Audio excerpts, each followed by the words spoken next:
Geez Louise, gang. I want to show you all something real quick before we really get going. I figured out something really stupid and fun. Doom, doom, doom, chop, boom, boom, chop, boom, boom, boom, chop, boom, boom, boom, chop, chop, boom, boom, boom, chop, chop, boom, boom, chop, chop, chop, doom, chop, doom, boom. So yeah, I figured out some really fun sampling techniques, and I'm gonna show you how to do it.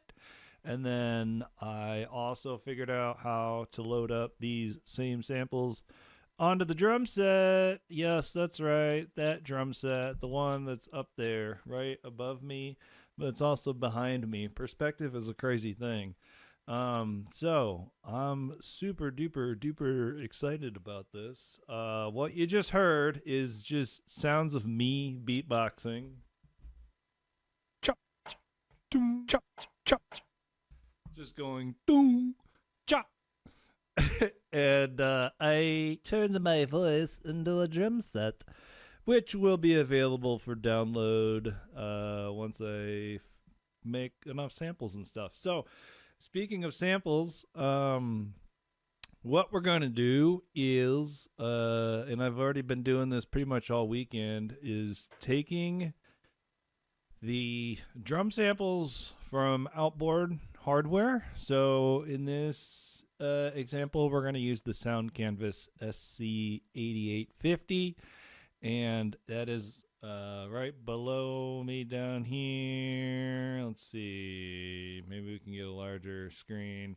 This little teeny tiny orange screen you see way down there, that is the SC8850, and what it is, it's just a synthesizer from like the early 90s, but it has a whole bunch of General MIDI drums on it. And what we're going to do is we're going to extract real fancy like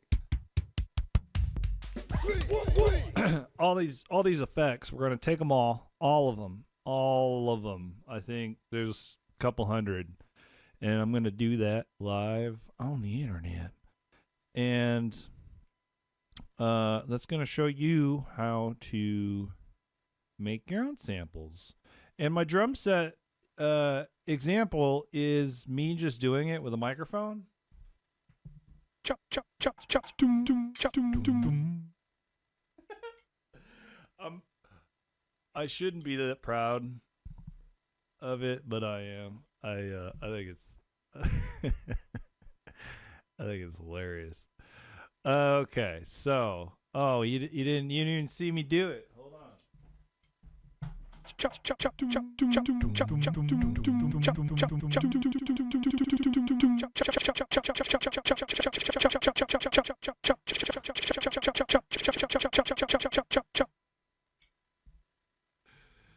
Oh, it's so fun. I'm not gonna lie, but so much more fun is about to be had because we're making our own samples, and we're gonna trigger them with the electric kit, which is gonna be super fun. So the way we're doing this, and again, we've got the SC8850 down below. And this synthesizer, don't mind all these buttons. None of this stuff matters. Basically, I'm just using it as a controller for the synthesizer that's in the rack beside me. And what we're doing is this controller is sending MIDI signals to the box down yonder, which just happens to be channel 10. I don't know why MIDI channel 10 is on most synthesizers. That's where all the drums are located. Oh, I don't know. That's just a thing. I don't know if it has something to do with MIDI general settings or what. Maybe somebody in the comments knows more. Jagable. Two. Yeah. So, what I'm doing is, we're going to send those into Reaper, which I guess you should probably see Reaper. There we go. And in Reaper here at the top, you can see that's my microphone. The Studio Live 24, that is what we're going to be recording. The Studio Live 24 is the giant mixer here behind me. All the channels unfortunately go to this one channel because I don't have the Firewire set up yet, or the capabilities. Couldn't get the driver set up. It's too old. But I got a modern mixer down below, so it's not a big deal. We've overcome it with magic. And now... And now what we're going to do is, since we got that synthesizer, the sound canvas down below, connected to the mixer, which is then connected to the USB mixer, which is being triggered by the MIDI controls from up here, we can now hear and record all these sounds into Reaper, right? Great. That's amazing. But that's not all, because once we record them, we're going to have to also then chop them up and then save them, export them, and then dump them on the drum set behind me. So to do that, we first need to capture. I made a little cheat sheet here. We got to import or create our hits, and then we're going to use this thing called Dynamic Split, which is a utility here in Reaper.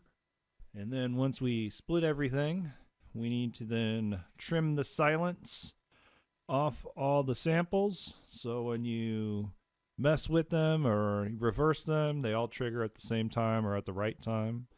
And then finally, we're going to round the tail of the samples off, because sometimes when you do this process, you get a little bit of, you might slice one sample a little too late, a little too soon. And if you leave that on the front or end of these samples, you get a little pop or snap. We don't want that shit. So, without further ado,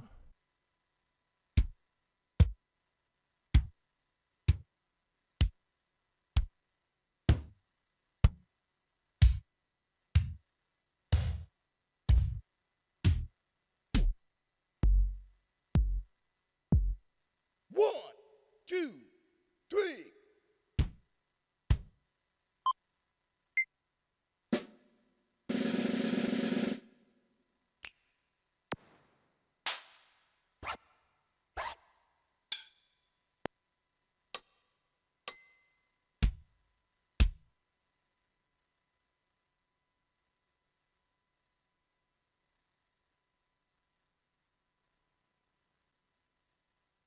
okay, so we got our first thing. The line looks really thin. That's not a big deal. All we gotta do is hold shift and then tap up. Boop, beep, boop, blip, blip, blip, blip, blip, blip.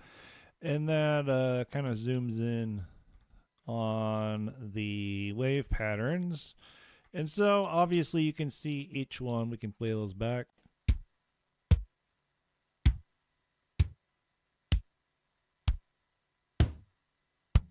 But the trouble is that they're all stuck in one line, you know. So what are we gonna do about that? Well, we're gonna go back to our recipe here. So we've created, we've imported. Now it's time to use Dynamic Split, which is found in Item Processing, or you can just highlight the line and tap D. Depends how dangerous you are. I'm going to show you where it's at. Item Processing, Dynamic Split. Pow. This takes a little bit of trial and, freaking around. So, what you can see when we brought it up, and if I zoom in, you're going to see these little blue lines. That's like the where it could split if you want it to, which... Giving it the eyeball check, I see a blue line at the start of every blob, and by my math, that's exactly what I want. I knew it was going to do that because I've already been dinking around with this, but the special blend here, and if you see my configurations and you try it on your own sample, don't expect it to work. I'm not showing you or telling you these are the configurations you need to do this, but I'm just explaining to you this is what worked for me. And that's because I am copying drum hits, which have very clean breaks, very clean beginnings and ends.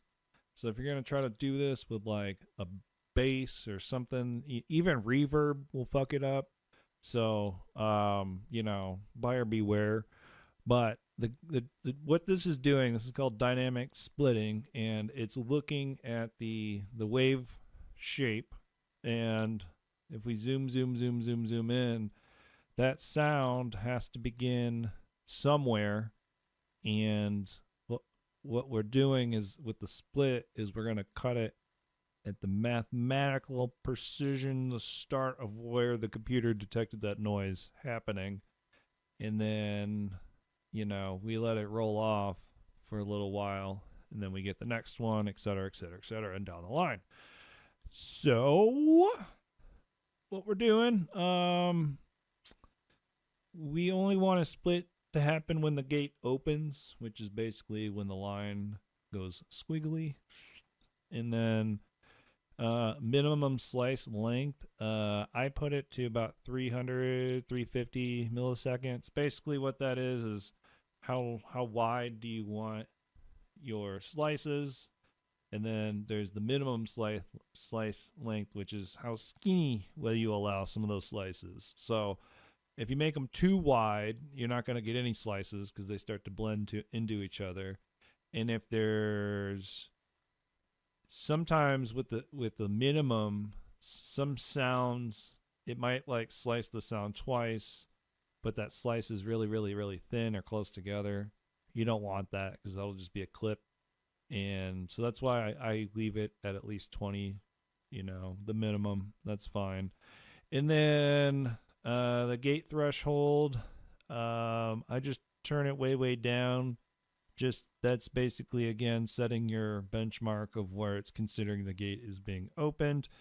And then really the only other important one here in my mind is just to split the selected items. There's a bunch of other stuff you can do. You can group them and all this and that, but again, don't use any of that. I don't use any of that. I'm not saying you shouldn't use any of that, but I'm just not using it. So split, pow, pow, pow. Okay, everything's cut, so I didn't have to do anything. So that's cool. So that's dynamic split. The next piece, we need to normalize all these. Maybe normalizing just basically makes it a little bit louder compared to like a benchmark that you want to set. But frankly, I'm kind of happy with the volume of these. Okay. Back to the recipe. We got to trim the silences. So in the action list, if you go to show actions and just type in the word silence, S-I-L-E-N, there in here is this thing called auto trim split items remove silence. So that script basically just nicks all the stuff at the end of these hits that we don't want, which is handy dandy. And then the last thing we want to do is you can see this has a slight taper to it. And frankly, I just find it's good practice to bring that taper in on all of them. So if you select all of them, and then when you hover your mouse and you get you can't quite see it because of my stupid little icon. Okay. Talking about this little red dash, how it like kind of cuts off the end of your sample. If you float and you get that little kind of like angular arc symbol, then you hold Control and Alt, and then you click, you can drag it in a little bit. And that drags it in a little bit on everything. And if you bring it in just a few more tenths of a second,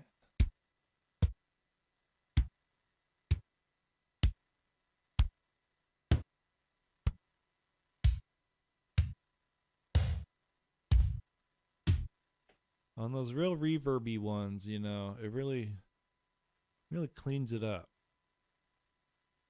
But frankly, I think I'm going to bring it back a smidge. Okay. Bam. Now that's done.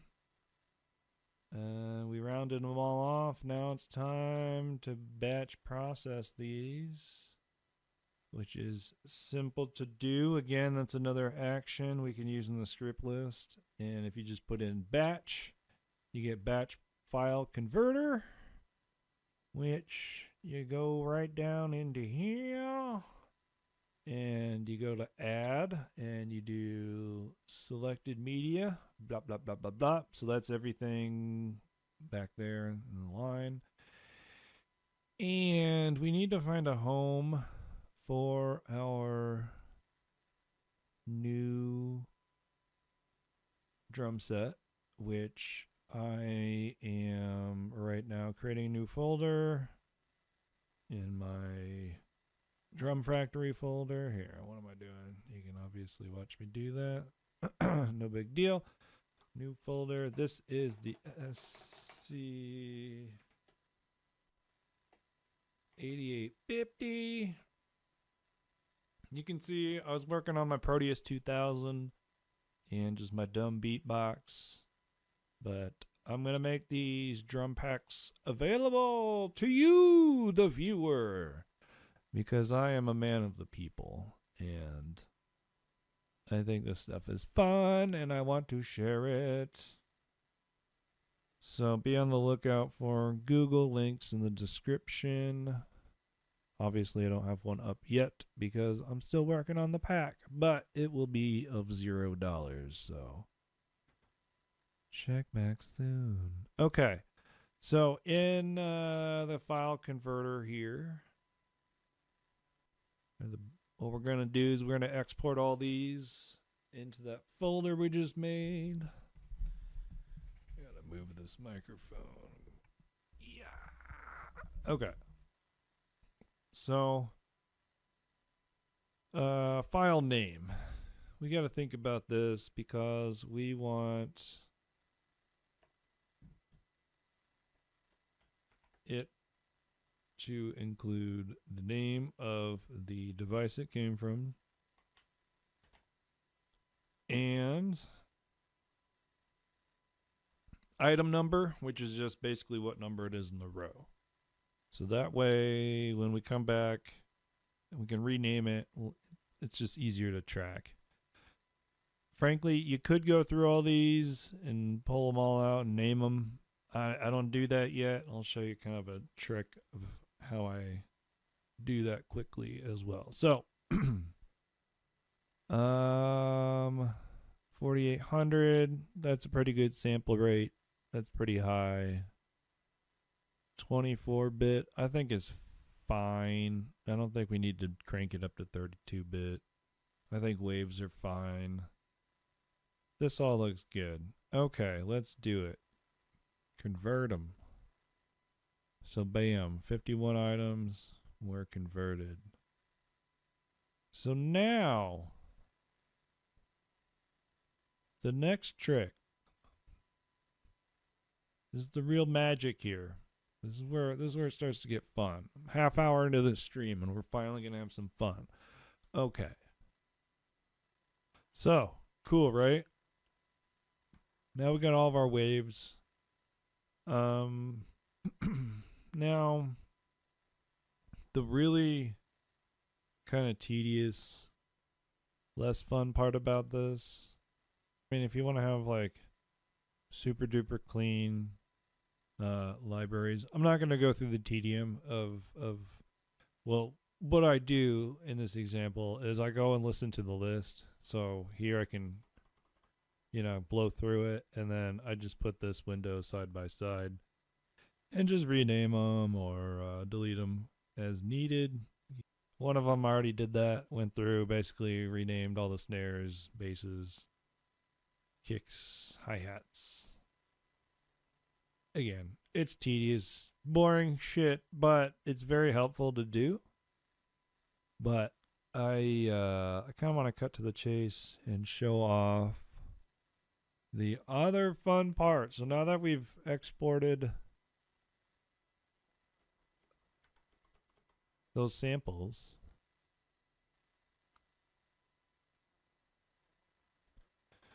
we're gonna put them on the drum set. And the way we're gonna do that is using the RS5K sample manager, which is basically somebody just recreated the drum manager from Ableton in Reaper. It's like the exact same thing, works the same. The UI is the same. It's just not as fancy and flashy as Ableton. But what it does is in this channel right here, or this track, any drum that you add, it will also add its own track. So that's why I have like so many channels, because I have a million tracks. Each one of these is individual, which is nice because then you can route effects and EQ it and stuff how y'all like. And right now, what we're gonna do is chop chop chop. We're gonna replace all my stupid vocals that I added. Chop, doom, doom. That's just me. Doom. Boom. It makes me laugh. So yeah, let's go ahead and find a new kick. And again, we've only collected this one row of samples. There's still 7 more. And that's just in this one, in the one option. I think there's like 16 more options. So conceivably this could take a very long time to collect all of them, which obviously I'm not going to do right now, but you know, we got options. Okay. Bass, snare. We need hi-hat. This adding these, oh shoot, you can't see what I'm doing. So basically all I'm doing is dragging and dropping them. But for some reason, the script or whatever is kind of touchy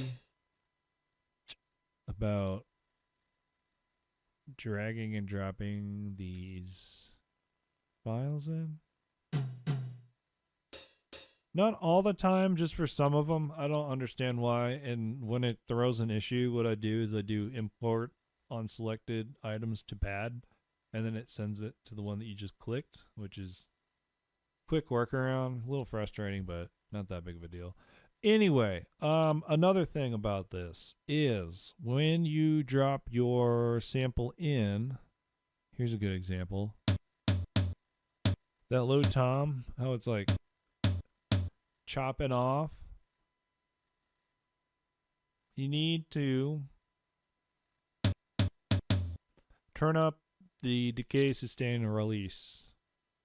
So that way it just opens the floodgates and just lets the whole sample play. There you go. And now, without further ado, I think we got enough samples that we took from the SC55, and we can now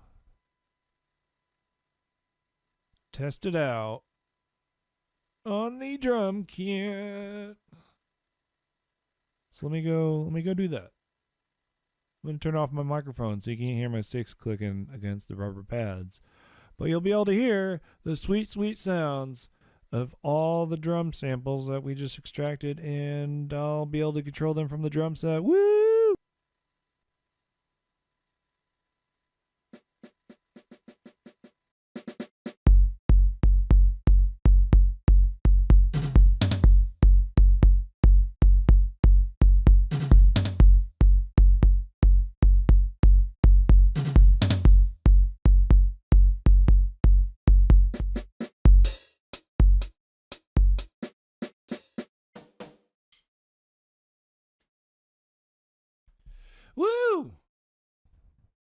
It works. It's pretty fun, I'm not gonna lie. But I think